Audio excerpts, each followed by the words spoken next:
topics and opinions expressed in the following show are solely those of the hosts and their guests and not those of W4CY Radio, its employees, or affiliates. We make no recommendations or endorsements for radio show programs, services, or products mentioned on air or on our web.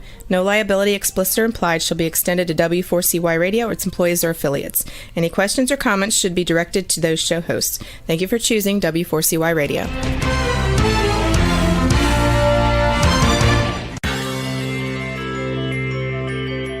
Who is January Jones?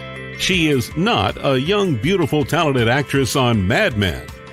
She is not an older, gorgeous, exotic dancer from the Johnny Carson show. She is an author, and she wrote, "Thou Shalt Not Whine," the 11th commandment that reached #1 at Amazon.com. She is a reality TV golf personality with World High Stakes Golf televised on HDNet. She is a humorist and winologist expert. She is your featured host today on January Jones Sharing Success Stories. So sit back, relax, and get ready to laugh and listen to Ms. Jones with her eclectic roster of guests as you learn life's lessons. These stories plus sharing equals success. Welcome, and remember, beware, because you are entering the no whining world of January Jones.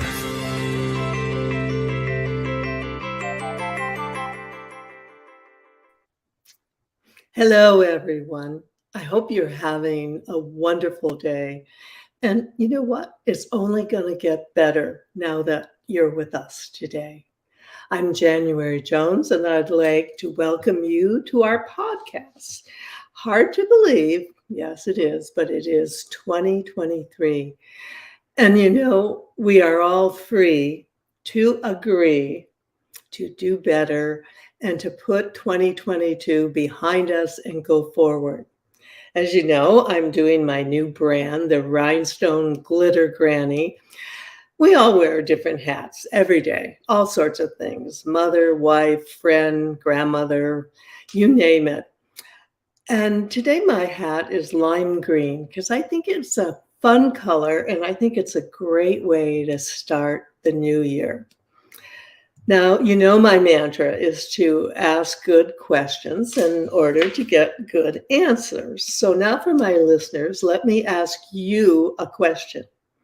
Have you ever met someone who is a publisher? I bet not many of you have. Do you think that being an author or a publisher could be better than being a rock star? Well, I hope we're going to find out today for sure. Do you know the difference between being a writer and an author? I consider myself both, so I'm curious to know what the difference is too. If you can answer yes or maybe to any of these questions I've asked you today, then you are in the right place. And I'd like to welcome you to January Jones Sharing Success Stories. Now it's time to relax, go get some wine, get some cheese, and enjoy the no wine zone. Let me tell you about my guest today. He is a publisher, CEO, founder of Kallisti Publishing Inc, one of the world's premier publishers of life-amplifying books and services. He is the author of the Master Key Workbook, which is a world-renowned expert, Charles Haanel, on his famous The Master Key system. My guest is a bibliophile, a descendant of the Polish Winged Hussar, and alumni of Pennsylvania State University. It's my pleasure to welcome finally back again, I think, to the show, Anthony Raymond. Hi, Anthony. How are you doing today? Very good, January. How are you? And if I knew we were wearing hats, I would have worn mine. I'm a hat person as well. Oh, good, good. Well, you're a publisher. You're so many things. What a wonderful guest. I feel like I've known you forever. And I guess that's because through the years, I've been reading your newsletter and getting all your information and admiring you from afar. Wonderful to find you here with us. Before we begin, let me ask the question that I'm asking everyone these days. How did the pandemic affect your work? How did it affect your life? And what can you share with us about the things that were difficult and the things that were better? January, I'm going to be 100% completely honest with you. Okay. If it weren't for the news and if it weren't for going shopping and seeing the aisles a little empty and being made to wear masks and everything, I wouldn't have known anything was awry. I Really? work out of a home office. Uh-huh. Most of my work is done on a computer via email, phone calls. It didn't affect me per se all that much. Later on down the road, past few years, just with the book industry, a lot of book binderies and book printers, Yeah. they were just short of ink and paper and a lot of things with that whole supply chain fiasco that happened a year ago. Yeah. But for the most part, just being a publisher and working with what I call intellectual property, with words, with books, I didn't have to go into an office. It's a home office. Actually, wherever my laptop is, that's where my office is. And that's generally home. Yeah. And, like I said, other than just the zaniness, so to speak, of the outside world, when I ventured into it, I wouldn't have known anything was awry. Wow. So I was in and I still am in a very fortunate position like that. And I feel very blessed and fortunate to place myself in that position. And Okay.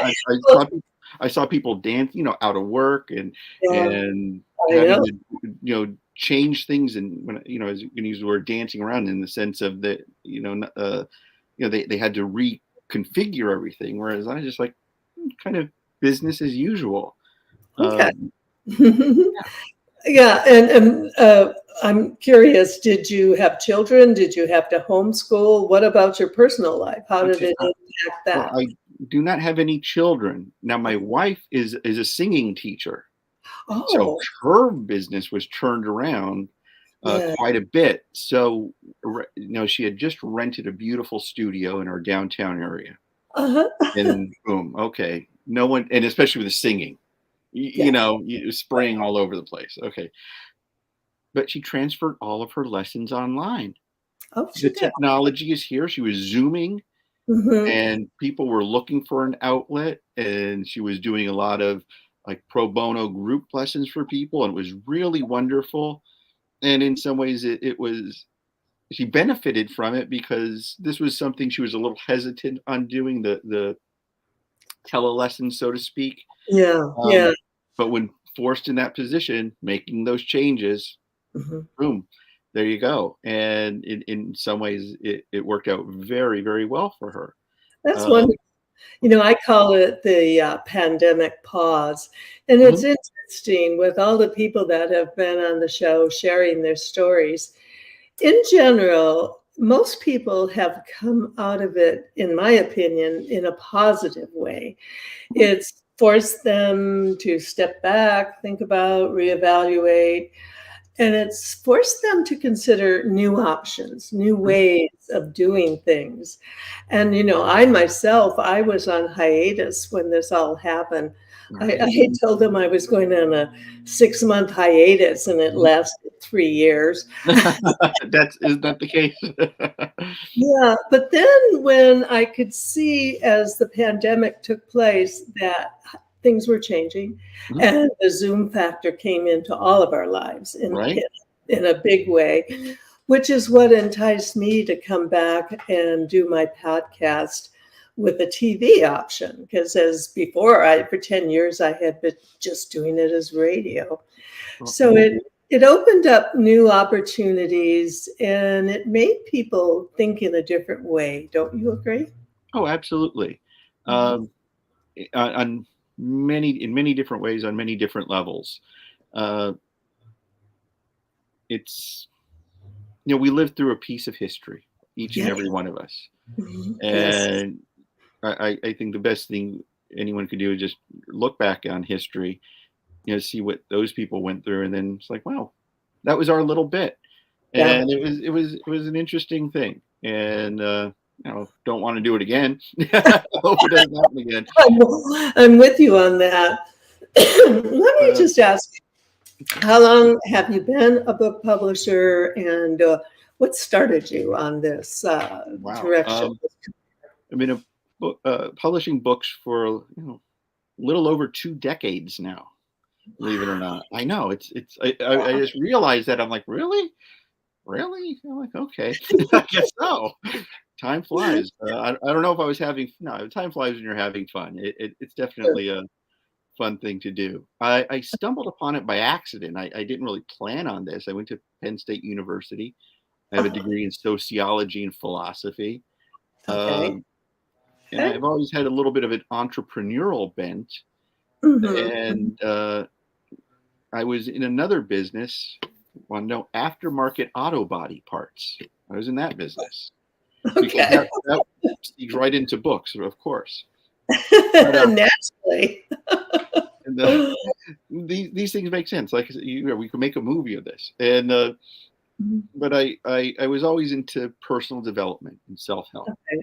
Napoleon Hill and Tony Robbins, all that jazz. Oh, yeah. And now I was partners with in the body parts business, and my partner had a book on his bookshelf there, and it was an old book, and I found it on my reading as a self-help book.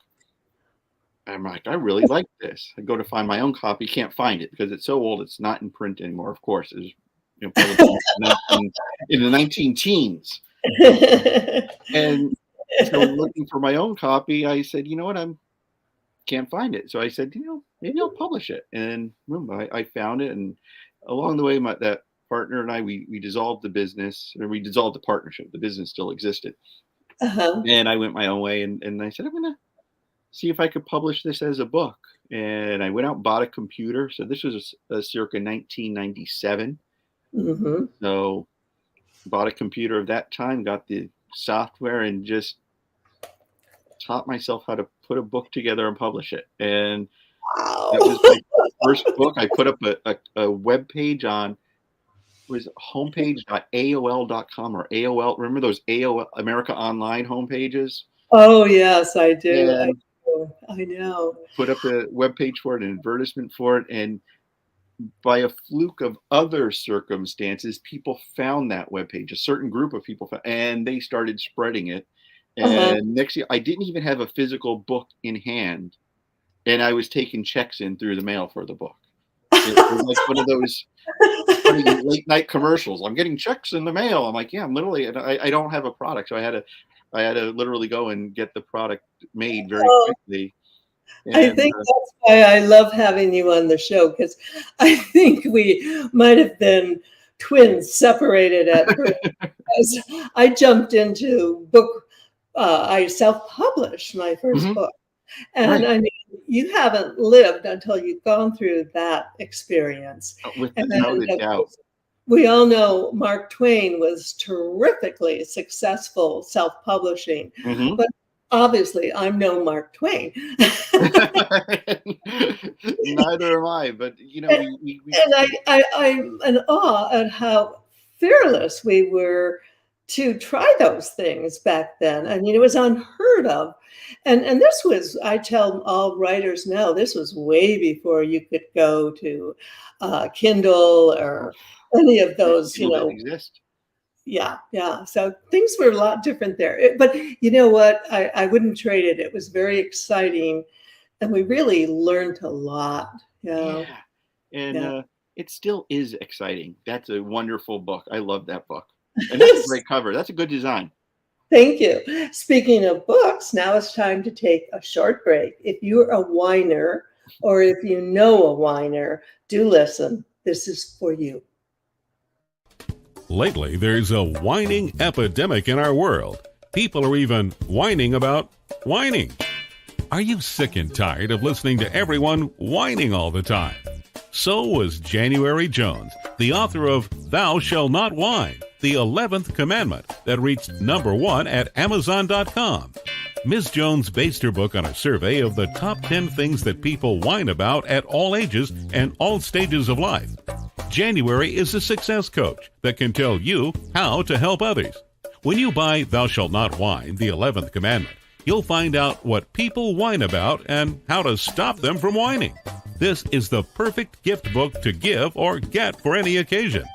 Thou Shalt Not Whine was voted the best gift to be given anonymously for those special people in your life. Ms. Jones is an internationally known author in the style of Irma Bombeck, specializing in housewife humor with her book being published in Korea and China. You can find Thou Shalt Not Whine at Amazon.com. Welcome back to the No Wine Zone with Anthony Raymond, my guest today. And by the way, all my books, Anthony, are going into Audible, which is a new thing that's happening in the industry. Before we go on, though, I would like you to share with our listeners your website information and how they can find you and contact you. Okay, my main website is KallistiPublishing.com. That's KALLISTI publishing.com. And I'm starting a new imprint for authors of books, and that's Aris Books, ARISBOOKS.com. Okay. And if you're an author out there and you're interested in seeing your book come to life, being a published author, please, it's new. The website isn't even fully functioning yet, but there is a submission form because I'm taking in a lot of manuscripts, and it's going to be for general fiction, nonfiction. Mm-hmm. So whatever you got, whatever you think would make a great book, try it out, arisbooks.com. You'll be very happy. You'll be very pleased. It's going to be a lot of fun, and I'm looking forward to working with a lot of interesting authors and putting out some really great books, and hopefully selling a lot of them. Very exciting. And our engineer Juan will be putting that information on the bottom of the screen. So if you're interested, you can contact Tony and just write that down. I was fascinated. I'm looking at Tony's website, and he has incredible collections. Now listen, these are some of the topics: business and success, network marketing, books for attainers, mind, power, and mastery, law of attraction. Okay, we all need that. And the one I'm interested in, of course, is the billionaire bookshelf. Yes. And he even has books for organizations and a section on axioms. So there you go. Just go to his website and you can find anything you need to find. Now, you, in our question thing that we talked about before the show, or I looked at, being an author or a publisher, is that really better than being a rock star? I'm going to say yes. And this is why? It is because being a publisher really opens a lot of doors. The publishing world is like this black box. Mm-hmm. You know, and people see authors, and everybody wants, well, not everybody, a lot of people want to be authors. It's a very esteemed thing to be. If you say you're the author of a book, wow, people look at you differently. Yeah. If you're in business and you say, by the way, I'm not only an insurance salesman, but I'm the author of. Absolutely. You know, you just raised your esteem in people's eyes, because it takes a lot to put a book together. And I think everybody knows that. Heck, just sometimes the act of being literate is awe-inspiring enough, but to actually produce something, something that's going to stand the test of time. That's what's great about books. You know, think about, we're reading books that are 2,000 years old, 4,000 years old, 10,000 years old. I mean, not that old, but books are still around for a very long time. And it's interesting because so many people approach us about doing the show with us. And, one of the first things I have to honestly admit that I ask is, did you write a book? Do you have a book? As an author myself of 6 books, I know what it takes. And I know if I've got someone who's written a book, we've got something we can really talk about, something we can really promote. And as you said, it's an incredible thing to have on your resume. Yeah. And none of that. And here, January, here's a story that's going to make you laugh. It's gonna for you. You know, back in the early mid 2000s, I think it was 2003. That's when a lot of rock and roll bands from the late 80s, early 90s, they were kind of getting together. They were having their second wind. They were going out on tour. My then girlfriend, now wife, you know, we go to the shows in the tri-state area here: Pennsylvania, New Jersey, New York City. Sure. And we had made other friends, and they knew some of the members of the band. So one time they said, "Hey, listen, we're before the show. We're getting together for dinner with you know, the band members. Great, you want to join us? Great, yeah, let's go." So we go to dinner at a Japanese restaurant, a sushi place, and walk in, and then we shake hands. Everyone's talking. They're talking about, you know, selling records in Japan and how the tour is going and this and that. Really normal people. You know, everyone thinks rock and roll stars and thinking parties and you know, just very quiet, down to earth guys. And they talk to me, you know, "Anthony, you know, how you? What do you do for a living?" "Oh, I'm a publisher. I publish books." Table goes silent. You know, you could have dropped a fork; it would have, you know, created a commotion. Really, boom! All of a sudden, all at once, all these questions are at me. "Oh yeah, how do you get published? What do you do?" I'm working on a book. I'm working on, you know, looking at a deal. "What do you think of this? How do I get published? How do I get?" All of a sudden, from being like the nerd in the corner, all these really cool guys, because, you know, they're rock guys. They're cool. I'm not cool, but all of a sudden, I am the rock star in the room, and they're like asking me questions. So it was really, you know, I love it. I love your story, because guess what? It's so true. It's absolutely it's kind of like a secret club, you know. And unless you've done it, been there, done it, you're not in the club. Right. And there's so many people who have wonderful, incredible stories to tell. And they're just kind of brewing and percolating, and, you know, they're writing the book already, but they don't know it. They're writing it in their head. And when they get the chance to really sit down and do it, it's probably, I think, one of the most exciting things you'll do in your life. I think so. And I've heard that from a lot of people. It's one of the most difficult, but it's also one of the most exciting.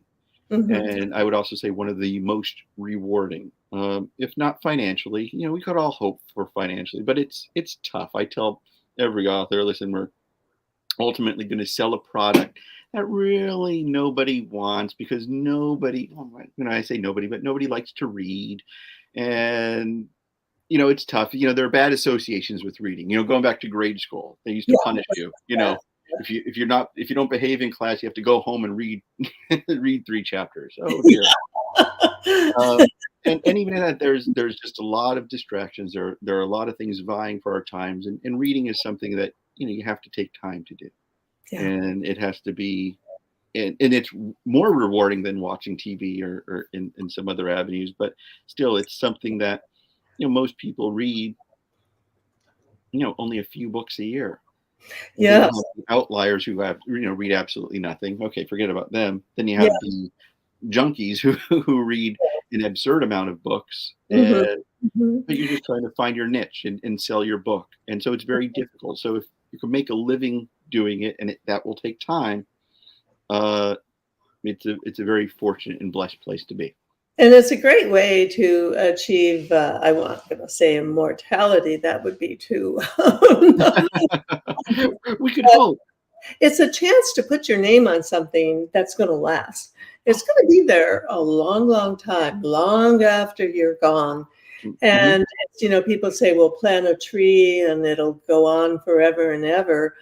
Well, planting ideas in people's heads, that also would come under that category. And, exactly. And that's why I really love books, in the sense of there's a permanence about them.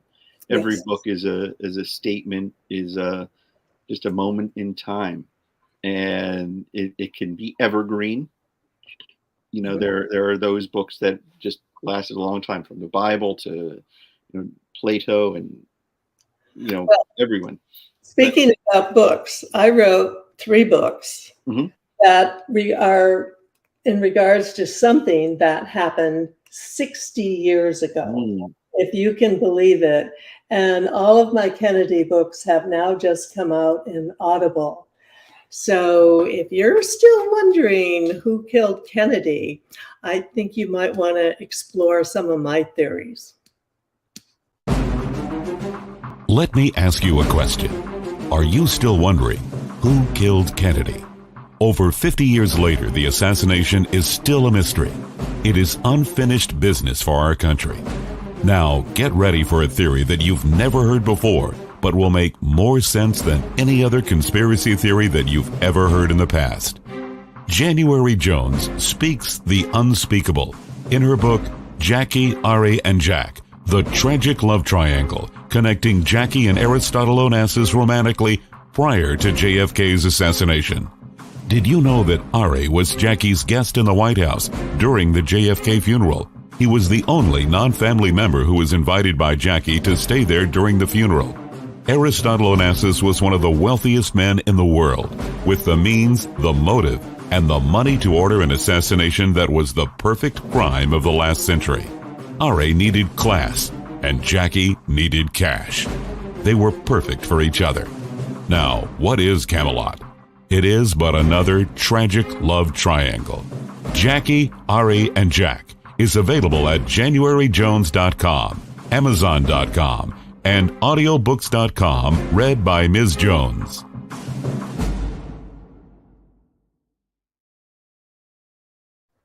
Welcome back with Anthony Raymond. And now, Anthony, let's get... I just got to vouch for that book, Ari and Jack. That's a fantastic book. I read that. That's a great book. Oh, good. Tell everyone you know. Oh, without a doubt. I know I turned a couple of people on to it over the years because that's just a really wild and fun theory. And it's like, yeah, I'm down with that. I know. We've done so many interviews on that exact thing. And during all these years, there's only been one person who was not able to even consider my theory, and of course I'm very open about it's a theory, and there's so many theories. It's been so convoluted, hard to believe 60 years have gone by. Wild, very wild. But now let's talk about helping our listeners who want to write their book. Absolutely. Now, what is the difference between, this is for my own information, in your opinion, the difference between a writer and an author? Okay. An author, here, anybody could write a book and be an author. Okay. From Paris Hilton, God bless her, love her or hate her, to the most vaunted intellectuals in the world. And they're authors. Now, writers are more of a vocation. And these are people who write every day because they write. And they write. And they write. It was James Baldwin who said the goal of, if you want to be an author or a writer, your goal should be a shelf full of books. Like you have, from my account, 4 books. You have 3 of the Jackie and Ari books, and then Thou Shalt Not Whine. Maybe you have other books. You do? Oh, yeah. So you have a shelf full of books. I do. And every author or every writer should aim for that because they're fish hooks in the sea. And if one book doesn't get them, there are very few situations like Gone with the Wind, Margaret Mitchell, where you have this one book that turns into very, very few. Even J.K. Rowling, grew over the course of her series of books. But yeah, that's the big difference. Authors, like I said, if someone wants to go out there and say write a book for their business, for their create their authority, and maybe tell their story, great. That's wonderful. You'll be a great author. Doesn't necessarily mean you're going to be a great writer. Great writers are difficult, not difficult people, but it's just a difficult. Well, so you're saying being an author would mean you're asking how prolific you are. How that's a big part of it. When you're writing every day and you're studying writing as an art form, be it copywriting or literary writing or informational writing, it's it's an exercise. You're going to get better with time. It's like being a musician. Someone could pick up the guitar, strum a few chords, and entertain everyone at the campfire. Not many people are going to play Carnegie Hall. Not many people are even going to play in a bar band. That takes a definite difference in skills. So,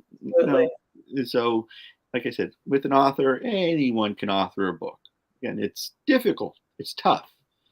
But it's, how do they say, it's simple. It's not easy, but it is simple. Whereas writing, to really develop that and to make a living as a writer, to be known as a writer, that's something that's that takes that skill, that takes that exercise. Well, so many people ask me about how to become a writer, and my answer always has been, don't ask the question, just do it. Right. Yeah. Sit down and, write. And also you need to make it a habit. And you also need to go at it with abandon. And you don't have to worry about, just write your thoughts, get something on paper. And you're on your way. Don't you agree? Without a doubt, that's a big part of it. One of the big problems I see with many manuscripts is that a lot of times the person, the author, tries to write like an author. Yeah. So instead of just letting the ideas flow from hand, and that's what I'm talking about. That's that extra, because I find out it's difficult. You want to pick the right words and make it sound right. It's like, no, those people just can let it flow, and they're great storytellers, or they're great. Just have a wonderful way with words. Yeah. And so that's I tell authors, don't write like an author. Don't try to be this type of experience. It's about just be you, just write. It's tell the story as if you're talking to someone. And for some people that works. They talk and they record it and then they transcribe it. Sometimes that works, sometimes it doesn't, because sometimes people can't stand their own voices. Yeah, you can do all the writing in the world, and the bottom line is, when you get picked up by a publisher, hey, they're going to give you an editor. Well, I was just about to say that. You write down everything. Write down everything, that stream of consciousness. It doesn't matter, because that's like 20% of the book, because the other 80% is going to be the editing, the whittling, moving things around. Rarely does a book come to me that's fully baked. Oh yeah, a lot of more often than not, it's like, wow, we have to do some seriously. We it's like being a jeweler. You get this clump of rock, this compressed carbon. And another question. Now, everyone thinks that you need an agent. You've got to have an agent. I've never had an agent. I was always my own agent. But what's your thoughts about how to get an agent? That's a difficult thing, isn't it? It can be, absolutely. Now, you're a writer or an author is going to need an agent if they're aiming to get with a big house, a big publishing house, Random House, Penguin. Yeah. Sometimes Wiley. A lot of times they will not accept unsolicited manuscripts. A lot of legal reasons, and understandable. Smaller publishers like myself and mid-sized publishers, they will accept unsolicited manuscripts. So with me, you don't need an author. We don't need a middleman. But for the big houses, an author or a writer will. Now, the main thing with finding an agent: no money up front. Never, not once, not a thing. You send them your material, you give them some phone calls, some emails, send them a Christmas card, get to know them and heed their advice, and listen to them, and then let them do their work, which is connect you with the right publisher, and hopefully get for you the biggest advance, if that's in the cards, or the best publishing deal. And that's it. Just no money up front. And if you're, one thing I notice about a lot of people, I think I mentioned to you earlier, publishing is like this black box to a lot of people, and it really doesn't need to be. There's a lot of information online about how publishing works. the scams to avoid, some of the publishing, the lower reputation publishers that are out there. And, it behooves someone, if you want to get into this profession, if you want to enter this arena, learn everything you can about it. And don't be afraid to ask questions. Don't be afraid to do your research and find out what is out there. What are the perils and pitfalls, as well as what's the great things that could come along. And same thing, researching agents, make that list. It's like you're shopping for a car. I like this one. I like, here's your list. And then you go and you kick the tires, so to speak. And you find someone with whom you could work. And that's even with finding a publishing house. I've not worked with authors, not because their book was bad. It's not that we just didn't quite get along very well. But we just had that. Yeah, okay, and that's fine. And now here's the thing: I spoke very highly of these people to other publishers. I want them to be successful. I have nothing against anyone being successful. It's just we weren't the right fit, or sometimes their genre wasn't the right genre for me. Great book, wrong genre. Mm-hmm. And hey, I know some other publishers that are going to love this. They're going to love you. You're going to get along with them famously. That's what you do. One thing I really enjoy about publishing is, you have, say, the stock market or real estate, and it's really dog eat dog. Yeah. Publishing has been, and in many ways still is, a more gentlemanly business. There's a lot more things done on a handshake. I know. One of my best-selling books, Mustard Seeds, Shovels, and Mountains by J.F. Jim Straw. Uh-huh. We did the book deal over email. Didn't speak with him once. The first time I spoke with him, the book had been out, and it was an Amazon bestseller for quite a while. And he was doing an interview, and I had to be on the line with him to do the interview for some reason. That was the first time I spoke with him. The book had been released, and sometimes that's just how it works. My experience is it's an incredible industry, and everyone I've met, everyone seems to want to help each other do well. Everyone wishes you well. It's not the dog eat dog, because everyone kind of reaches out and say, hey, I know what you're going through. Been there, done that. And for me, it's been very encouraging. Right now, speaking of encouraging, have you ever met someone who was unforgettable? Have you ever met someone who was unforgettable? Someone who has touched your heart and soul? People who have faced difficult problems? People who have struggled to find solutions? People who fearlessly shared their stories? People who have not only informed you, but inspired you. People who have priceless personalities. I have been fortunate to host an internet radio talk show called January Jones Sharing Success Stories, and it has been my privilege to interview hundreds of guests. My guests have shared their stories, their struggles, their secrets, and their successes in their own words. In this book, we're talking about people dealing with problems such as incest, molestation, runaway kids, child abuse, drug abuse, polygamy, unemployment, scandal, and starting over. Then there are my guests dealing with difficult physical struggles such as blindness, cancer, and birth defects that are beyond traumatic. My guests have all been exciting, eclectic, and energizing. They have amazed, amused, and even astonished me. I have adored getting to meet them, and I adore sharing them with you. Attention all listeners. Priceless Personalities, Success Stories Shared by January Jones, Volume 2 is now available at Amazon.com in paperback and Kindle editions. You'll be able to meet 10 amazing people who will be sharing their own personal stories with all their struggles, successes, and solutions, sprinkled with lots of humor and hope. Priceless Personalities features a teenager who becomes one of the famous Supremes from Motown. A nurse who, as a humorist, helps people people to heal, an inspiring laughter yoga instructor, a mother dealing with the loss of a child, an incredible motivational speaker, a woman who married 5 times, a gifted paranormal nurse, a wise economist, a funny female humorist, along with an older man sharing his sweet childhood in the Deep South. January's guests are all amazing and amusing. You will never forget meeting them. Go to Amazon.com for your own priceless experience.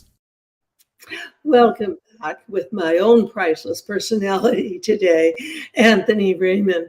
Anthony, let's talk about the Master Key system. And you wrote Master Key Workbook. And I've been looking at this from afar, and I'm very curious.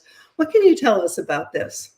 Yeah, well, the Master Key system was a book written around in the 19 teens by a fellow named Charles F. Haanel. It's part of the New Thought movement, which was kind of this out branch of Christian Science. And it's where the concepts of the law of attraction and positive thinking was really born and brought to fruition. And it became, of course, exploded in like the 30s and 40s with Napoleon Hill and Think and Grow Rich. Yeah. But Mr. Haanel wrote this book, and it started off as a correspondence course of sorts, where he'd send out the chapters week by week, and then he bound it into a book. And this was the book I found when I was in that auto body parts business and said, hey, I'm going to publish this because I can. And it started me on this journey. And like I said, people remembered this guy, Charles F. Haanel, and it became a huge, huge success. So this is the book. Yeah. This is the book. Okay, go on. Tell us more. And so along the way, I published the rest of his books. And then I wrote the Master Key Workbook, which is a workbook based on the Master Key system to help people really absorb and learn the thoughts and ideas in the Master Key system. And it comes down to a lot of goal setting and really deciding what you want to do. My idea is that most people, once they decide what to do, it becomes kind of easy in a way. It's true. But the problem is a lot of people, well, I want to do this, I want to do that, this, that, and the other thing. And they never settle on that one thing. Whereas you look at the greats, you have Frank Sinatra, baritone. That's it. He was a singer. Now later on, of course, it became movies and shows. He was a singer. And when you talk about, Bill Gates, computers, that's it. He's not doing anything else. He doesn't make sandwiches on well, he didn't and still doesn't. But so this book really I'm sorry. So many times I've put things out into the universe. Like specific things. I'm not talking about, pie in the sky stuff. I put specific things, and I'm always amazed at that actually works. Does. It's very spooky at times. Yeah. And it's one of those things, and really that's not all the Master Key system is about, nor the law of attraction, but that's sometimes a part of it.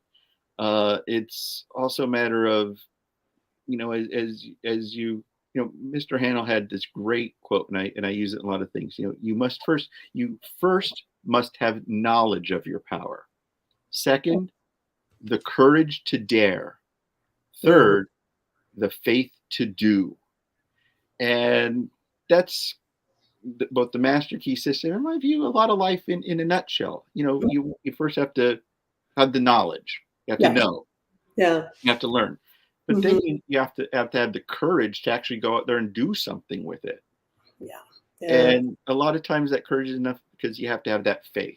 Because a lot of the things we do, and that's why I tell authors of books, every book is, kind of very speculative. Sure. You don't know if you have a winner or not, and you could think you had the most winning winner of the decade, and you throw it out there, and it's like, oh, it's not winning like I thought it would. then I have these books. I'm like, I don't know why I published it. Let's put it out there. Next thing you know, it's like, wait, what? Yeah. It takes off. Yeah. So now, did you film it? Did you buy the rights to this book, or Well, the book was it was in the public domain.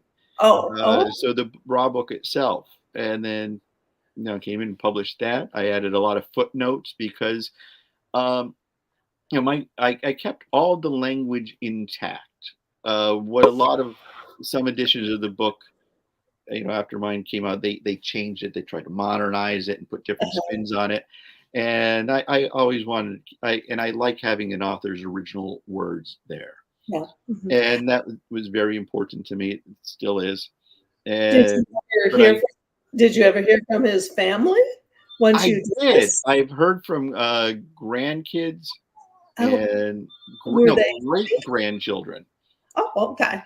And yeah, they loved it. They think it's great. They one of them, maybe it was a grandniece, but she remembered him, and she's like, yeah, we remembered him. Like, oh yeah, he did stuff because back at the turn of the century, this guy, this Charles of Haanel, he was one of the first conglomerates. Maybe not one of the first, but he owned a conglomerate.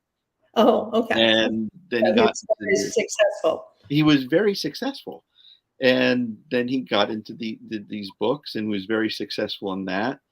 And so his grandchildren, nieces, I can't remember the exact relation, but yeah, they're it's very neat to see the name out there and to see their great grandfather or uncle or relation remembered like that. Okay. And I have more in perfectly to my last question. And my last question I always ask all my guests are, if you could have dinner with anyone living or dead besides me, who would it be? And I'm suspecting maybe you should invite Charlie for dinner. I'm going to be somewhat, perhaps maudlin, maybe a little bit saccharine. I think it'd just be my dad. Oh, I know what you mean, and I get why with that question. But the serious answer is, I'd like to. Knowing what I know now, my father died in like 1998. So 20, so a long time ago. So don't get me wrong, But that's like I'd like to see him now or talk to him now with that experience, because when you're that young, in your 20s and stuff. It's a very different situation, but that's but going through history, God, there are so many great personages. I if I could remember the name, I'd steal the bit by Will Durant, the historian Will Durant, Will and Ariel Durant. I think, but he said something. I can't remember which woman he named. It may, let's just say Lady Godiva. I don't know, but he said I'd have dinner with her because she was supposed to have been the most beautiful woman who ever lived.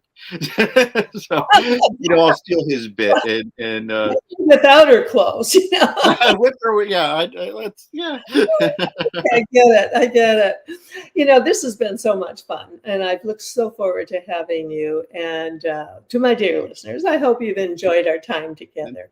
We've tried to be informative and giving you some inspiration. My upcoming guests will all be eclectic, energizing, just like Anthony was today. Our show is on live at 2 p.m. Eastern Time, and I'm looking forward to next week.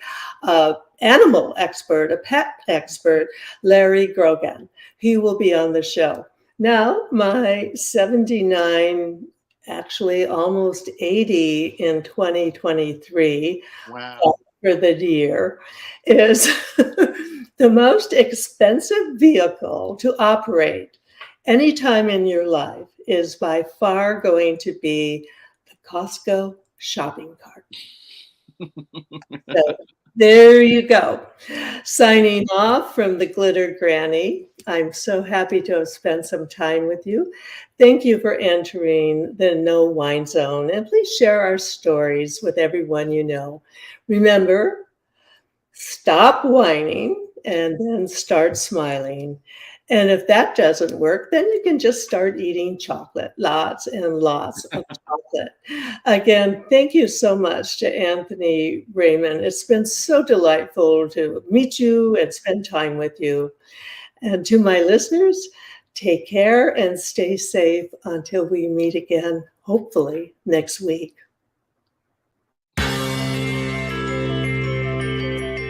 We want to thank you for listening to January Jones Sharing Success Stories. Always remember Ms. Jones' personal mantra, if you can think it, you can do it. That's what all of our guests have done with their lives, and so can you. You are the ultimate success coach in your own life. All you need to do will be to start sharing your own story with your family and friends. We hope that our guest stories will encourage you to explore an equation in your future that will combine your creativity plus connecting with others will enable you to be successful too. Always remember, your passion plus your purpose will equal prosperity as you explore the wonderful world of January Jones.